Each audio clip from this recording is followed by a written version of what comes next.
מי זה מגיע על סוס לבן? זה מרדכי הביטור. והמן? אחים את השק הסירו ונפרוץ בשירה.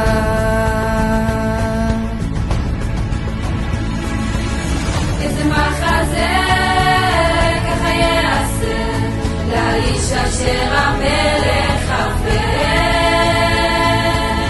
איזה מחזה הפלאו זה, המשנה למלך מתפזר. מי האמין שזה יגיע, זו גאולה.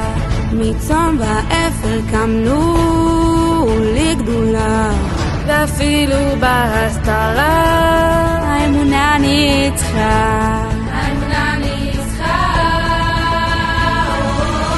איזה מחזה ככה יעשה לאיש אשר המלך הפך. איזה מחזה הפלאו זה, המשנה למלך מתפזר. עם ישראל הרגע בו הכל החל, כי מרדכי נותן תקווה שעוד אפשר להינצל. האחדות תוציא אותנו מגלות, אז יהודים צריך קצת השתדלות.